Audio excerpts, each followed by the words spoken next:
Uncle, একটা ধূপকাঠি নেবেন? একটা ধূপকাঠি নেন না প্লিজ। ওই ছাড় বলতে, ছাড়।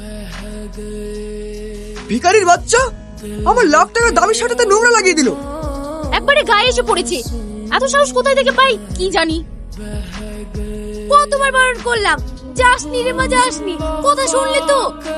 ওই সব বড় লোকদের বিবেক বলে কিছু নাই, না হলে ছোট ছেলেকে কেউ ধাক্কা মেরে ফেলে দেয়।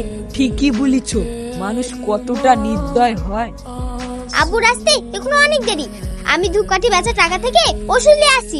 দাঁড়াও তো। তুই যাসনি রে মা, যাসনি। কি হলো কি? বারবার ডিস্টার্ব করছো কেন?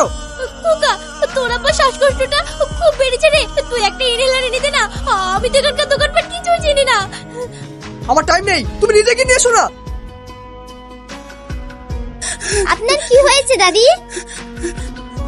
আমার স্বামীর খুব শ্বাসকষ্ট হচ্ছে, একটা ইনহেলার লাগবে। আমি তো এখানকার দোকানপাট কিছুই চিনি না। এখন কি করব? আপনি এখানে দাঁড়ান, আমি এনে দিচ্ছি। তুমি ছোট মেয়ে, তুমি পারবে না দিদি ভাই।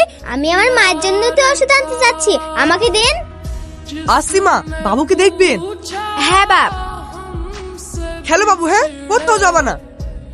ভাগ্যিস ওই বুড়া বুড়ি গুলোকে বৃদ্ধাশ্রমে পাঠিয়ে দিয়েছে যমুনা, না হলে এখানে আমার এত আরামের জীবন মিস হয়ে যেত।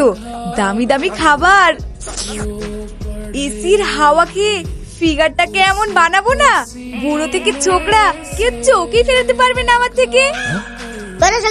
খেলবো না, আমি যাচ্ছি।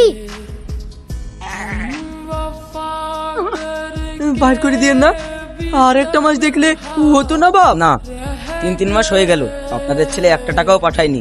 এটা আমার ব্যবসা, আমি তো আর কোনো সেবাশ্রম খুলিনি যে আপনাদের সবাইকে বিনা পয়সায় সেবা করতে হবে। আপনারা চলে যান। আর কটা দিন যদি দয়া করে থাকতে দেন। বেরোবেন নাকি ঘা ধাক্কা দিয়ে বের করে দেবো? মা, বাবু কোথায়? তাই তো। ওইদিকে তো ছিল, বল নিয়ে খেলা করছিল যে। চুপ করো তুমি, একটা কাজও ঠিক করে করতে পারো না। সারাদিন তো খাও আর ঘুমাও। ছেলেটাকে একটু দেখে রাখতে পারলে না? যমুনা, পানি তো নাই। ওই দেখো বৌমার হাসিম, কার কি হলো? এই চলো তো দেখি। আসো আসো। আমাদেরকে হাসিম খবরটা দিল। কি করে কি হলো? ছেলেটা কে? এই কিছুই তো জানি না চাচি।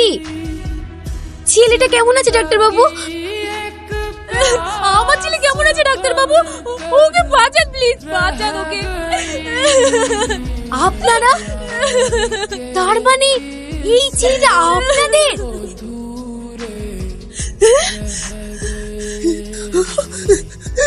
আমি আমার নিজের ছেলেকে